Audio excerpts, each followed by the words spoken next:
Meanwhile, the European Parliament has been coming up with answers like this. And for what lack of time, I will just put this on screen for a couple of seconds, but people can read this if they want. This is the answer that the European Commission is giving to members of the European Parliament about the concerns about COVID-19 vaccines, which is coming out in two parts here.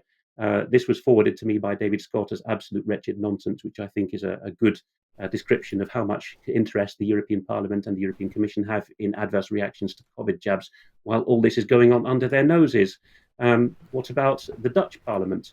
The Dutch National Parliament has voted, although the motion is still in a kind of hold status at the moment, has voted in a majority to threaten Serbia with the suspension of its accession to the European Union, I beg your pardon, because it follows its own Russian foreign policy with regard to Russia and doesn't do what the EU tells it.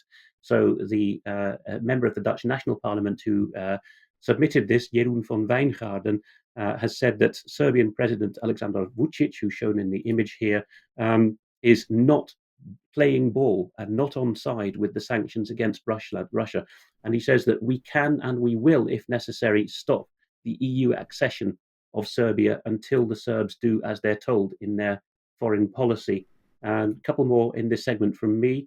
Here is a Dutch member of the National Parliament, Olaf Ephraim, who has been sent by not quite a constituent because we don't have geographical constituencies here, but sent by a concerned member of the public, a letter from the leading Dutch bank, Rabobank, with the personal details blocked out, saying, you are taking out too much cash. This is a security risk. Allow us to inform you that cash is very bad and you should use cards instead.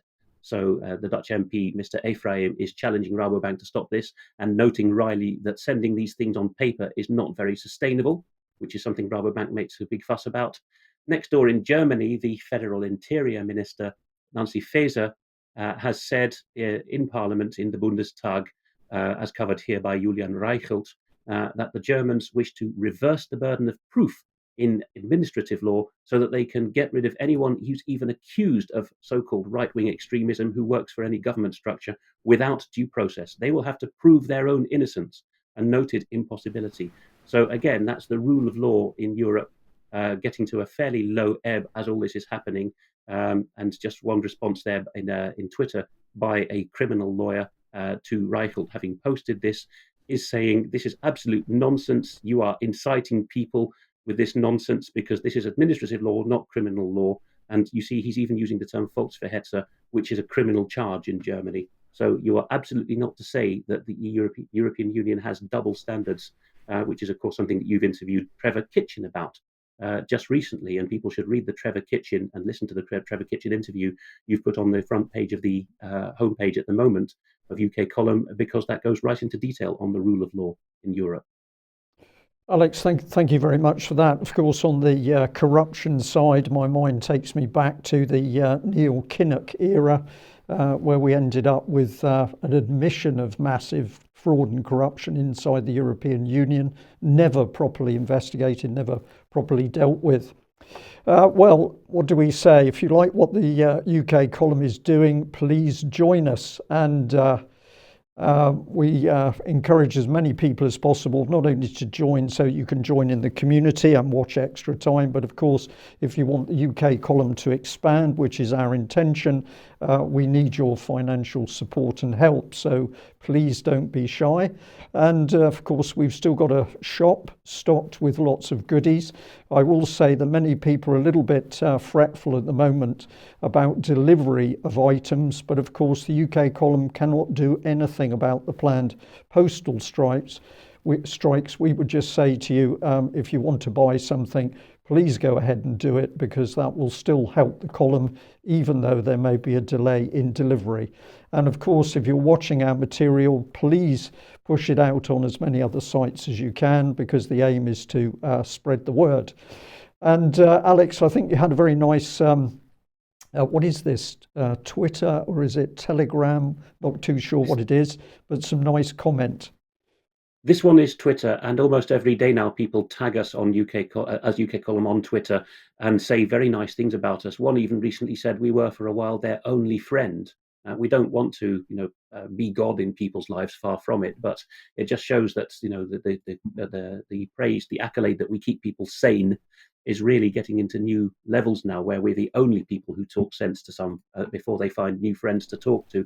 So Robert Graham here says, if it wasn't for UK Column News, I would never have found out that our illustrious Prime Minister said in Parliament, when questioned about injecting a suspect substance into small children, that it was safe. Does this leave Mr. Sunak open to prosecution? A worthy question, and that's one of the reasons UK Column exists, is to bring things that are on the public record to public notice when the mainstream media fail to, so that more thousands and millions of people can make their own minds up about such things. Thank you, Alex. Well, another email that came into us this morning, which I thought was really wonderful. This is a reply that our viewer has had from Andrew Bridgen MP. So what does it say? Andrew Bridgen is saying, thank you for your kind email about my vaccine harm debate in the Chamber on Tuesday evening. This is an issue that I am extremely passionate about. As I'm sure you'll appreciate, I receive a great many emails from those who have suffered vaccine harm, and the large majority are not constituents. Simply put, I'd love to respond fully to each and every one of you, but regrettably, I don't have the capacity to do so. Please be assured, though, that I do read your emails and am touched by the often heart-rending stories they contain. They spur me on in my campaign for more transparency on this vitally important issue. Once again, thank you for your kind words and support. May I take this opportunity to wish you and yours a very happy Christmas. So what a lovely email, and what does this show us? That even MPs react when they're given the right information and they're given support, because it's very difficult for them to stand up and be counted, and we should certainly praise them when they do. We've got another little email here from Heather for the UK column, and a little bit of comment about Zelensky, but then it says, thank you for all you do. Your programs are so enlightening and a brilliant contrast to mainstream media, worth every penny of your annual membership. Well, you can freeze the screen to read the rest, but we're going to say thank you very much for those comments. And I think this takes us on to you, Alex, if I remember correctly.